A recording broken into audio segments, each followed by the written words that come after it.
Hello everyone, my name is Donovan Newsom, and here today in the audience we have my mother Sherry, my brother Derek, and my brother Daniel. Today I would like to talk to you and demonstrate to you how to take a proper soil sample and why taking a soil sample is so important for farmers.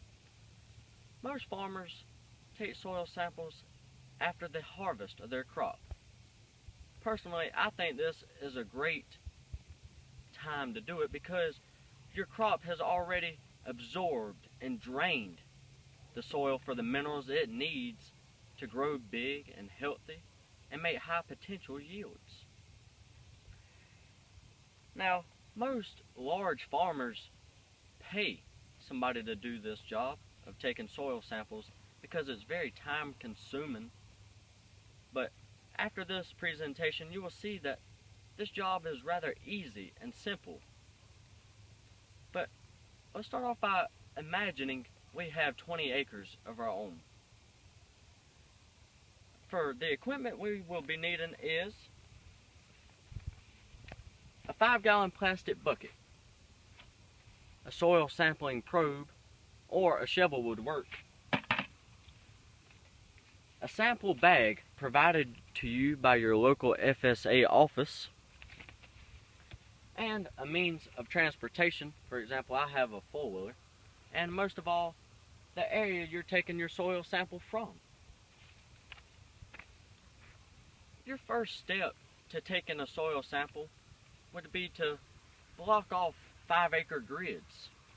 Now, for the people that do this for a living, they would have a GPS system to just drive around and it would mark all 5 acres for them.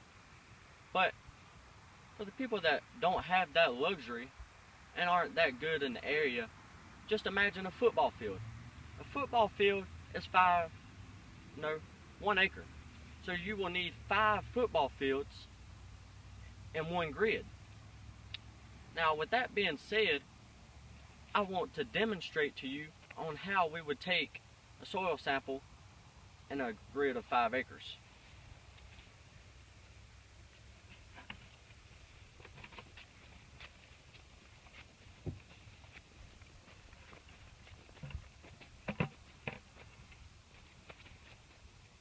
Now, just say this is my grid of 5 acres. And you can tell just in this spot, or even look out into this field and see that there's many different shades of soil. Now, what you would do is estimate the center of your 5 acres and make that your very first sample.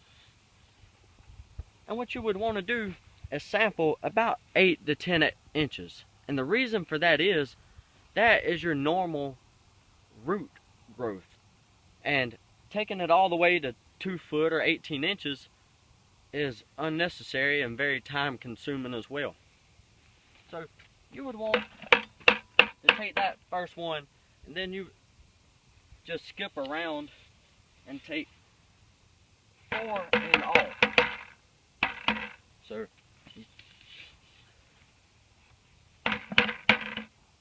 just like this.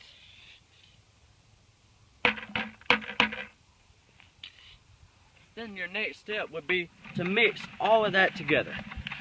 4 samples in a 5-acre grid. And then in your bag here, it has a fill to this line. That is because it has insulation inside of this bag that helps prevent mold growth on your sample. And if mold grows on your sample, it will give you a very inaccurate reading, which could be very costly for you to put the wrong amount out. So here we are. We go and fill to this line right here.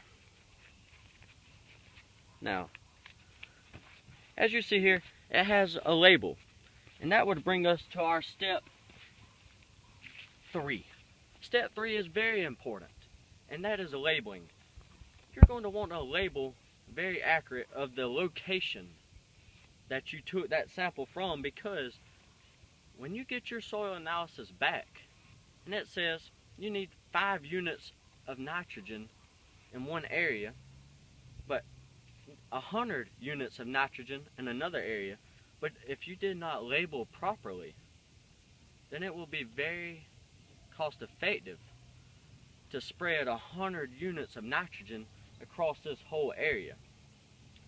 So that is why taking labeling very serious. Now, your step 4 would be taking it back to your local FSA office for them to ship off for us in the state of Georgia to the University of Georgia, or your local soil lab.